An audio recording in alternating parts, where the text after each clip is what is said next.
Приветствую тебя, дорогой подписчик. На моем канале будет много интересного контента. Подписывайся, ставь палец вверх и оставляй комментарии. Человечество всегда жило с ощущением, что мы стоим на берегу бескрайнего океана. Мы научились строить плоты, затем корабли и даже отважились ненадолго покинуть гавань, высадившись на соседнем острове – Луне.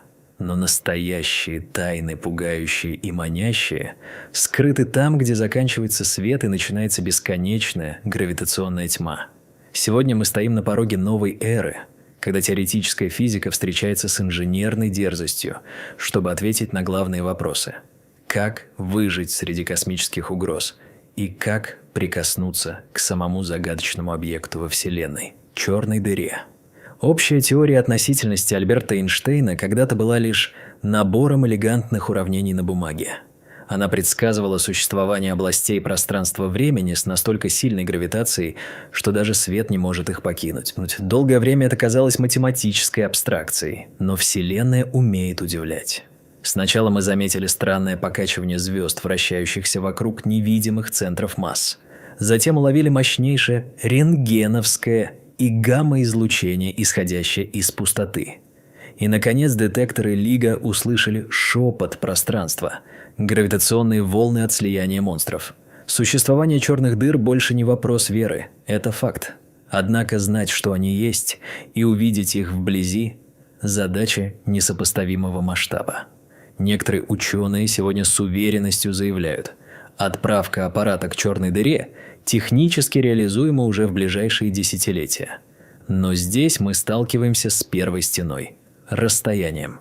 Ближайшая к нам известная черная дыра находится в 1500 световых годах. Для обычных двигателей это вечность. Даже свет тратит 1,5 тысячелетия, чтобы донести до нас свой луч оттуда. Кроме того, поиск цели сам по себе является вызовом. Большинство известных нам черных дыр мы нашли только потому, что они жадные. Они находятся в двойных системах и пожирают вещество звезды соседа, испуская при этом излучение. Одинокие черные дыры – это тихие убийцы, невидимые на фоне космоса. Их можно засечь лишь по методу микролинзирования, когда их гравитация искажает свет далеких звезд позади них. По расчетам астрономов, только в нашей галактике может скрываться около миллиарда черных дыр звездной массы. Но как добраться хотя бы до одной? Ответ кроется в миниатюризации. Забудьте о гигантских кораблях из научной фантастики. Будущее межзвездных перелетов – это наноаппараты. Инженеры предлагают концепцию зондов массой всего около 1 грамма, чтобы разогнать такую кроху до скоростей, позволяющих преодолеть межзвездную бездну за разумное время, потребуется технология светового паруса. Представьте себе флот из 1000 таких микрочипов, оснащенных тончайшими парусами. На Земле или на орбите строится колоссальная лазерная установка. Ее луч бьет в паруса, и благодаря ничтожной массе аппаратов они разгоняются до невероятных от 20 до 30% от скорости света. Даже с такой скоростью миссия займет от 80 до 100 лет. Это проект, который начнут деды, а результаты получат их внуки. План миссии требует отправки как минимум 2 аппаратов. Достигнув окрестности черной дыры, они разделятся. Один останется на безопасном расстоянии в качестве ретранслятора и наблюдателя. Второй совершит самоубийственный маневр. Он подойдет вплотную к горизонту событий. Это будет величайшая проверка теории относительности в истории науки. Мы будем искать гравитационное красное смещение. Сигналы от падающего зонда должны растягиваться, меняя частоту под воздействием чудовищной гравитации. Если мы зафиксируем это изменение, мы получим неопровержимое доказательство существования горизонта событий, точки невозврата. Конечно, есть альтернативные теории. Некоторые физики, микрофизики говорят о звездах темной энергии или гравостарах, объектах, которые внешне похожи на черные дыры, но не имеют сингулярности внутри. Только данные, полученные в упор, смогут поставить точку в этом споре. Но готовы ли мы? Честно говоря, нет. Лазерная установка, способная разогнать такой флот, сегодня стоила бы под 1 триллион евро. Необходимая энергетика и точность наведения пока находятся за гранью наших промышленных возможностей. Однако эксперты полагают, что через 30 лет технологии дозреют. Вопрос лишь в том, решится ли человечество инвестировать триллионы в эксперимент, результаты которого увидят только следующие поколения. Пока мечтатели смотрят на черные дыры, прагматики смотрят на радары системы защиты Земли. Космос – это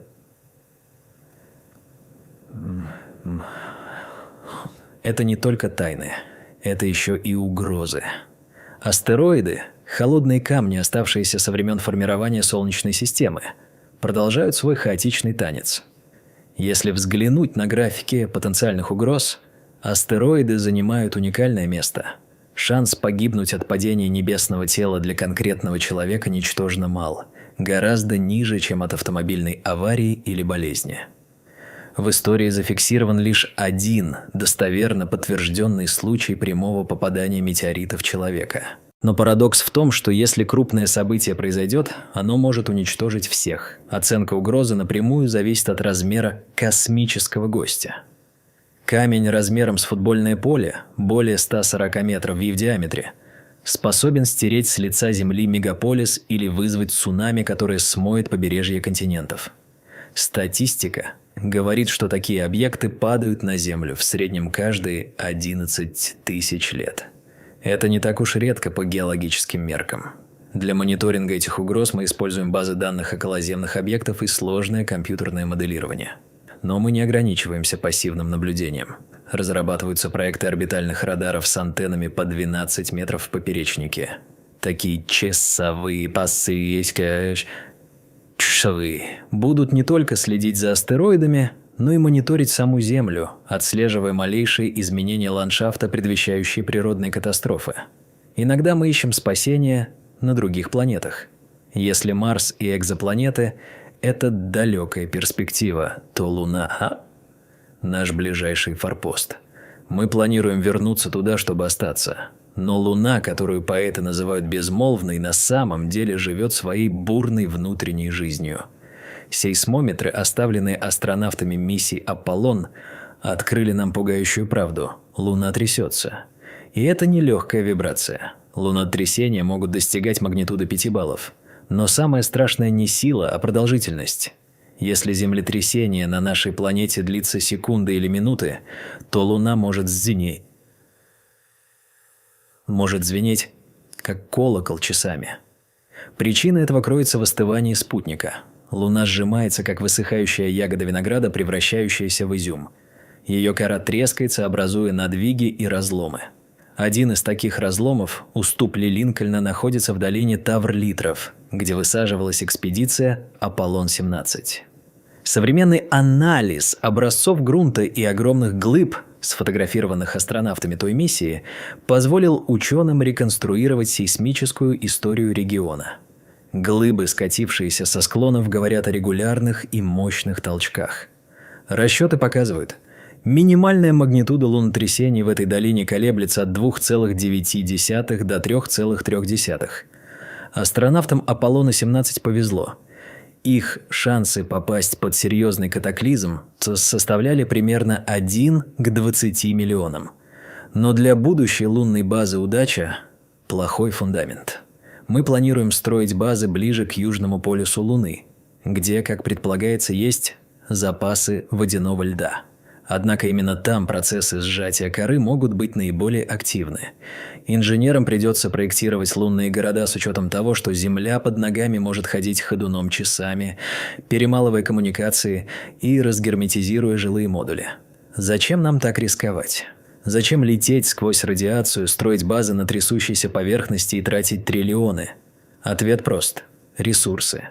Астероиды – это летающие сокровищницы. Некоторые из них содержат столько платины, золота, иридия и других редких металлов, что их стоимость оценивается в квинтиллионы долларов. Один удачный захват такого астероида мог бы обрушить экономику Земли или, наоборот, привести к эре всеобщего процветания. Но есть проблема. Добыча полезных ископаемых на астероиде Вессель – это инженерный кошмар. Низкая гравитация, вращение, удаленность. Сегодня у нас нет технологий, чтобы подлететь к астероиду, развернуть там шахту, переработать руду и доставить ее обратно. Это задача на столетие. Однако группа исследователей предложила гениальное решение. Не нужно лететь к астероидам. Они уже прилетели к нам. Или, точнее, к нашему соседу. Взгляните на Луну. Она вся покрыта кратерами. Это шрамы от миллиардов лет бомбардировки. В отличие от Земли, где вода, ветер и тектоника плит быстро стирают следы космических катастроф, Луна помнит все. Атмосферы нет, эрозии нет. Когда астероид врезается в Луну, он не просто испаряется, часть его вещества, включая драгоценные металлы, остается в кратере, смешиваясь с лунным реголитом или сохраняясь в виде фрагментов. Ученые модифицировали уравнения, используемые для оценки вероятности событий, чтобы применить их к кладоискательству. Они учли типы астероидов, вероятность сохранения вещества при ударе и геологию Луны. Даже если применить самые консервативные оценки, отбросив все сомнительные случаи, остается около 400 кратеров, которые гарантированно являются золотыми жилами. Это меняет всю парадигму освоения космоса. Нам не нужно гоняться за быстрыми и опасными астероидами в глубоком космосе. Нам нужно просто долететь до Луны, построить базу и начать копать в правильных местах. Луна становится не просто научной лабораторией, а промышленным пригородом Земли. Мы живем в удивительное время. С одной стороны, мы строим планы по отправке нанопарусников к горизонтам черных дыр, чтобы понять саму ткань реальности. С другой, учимся защищать свой дом от космических камней. А с третьей, прагматично оцениваем Луну как гигантский склад ресурсов, который просто ждет, когда мы подберем ключи к его дверям.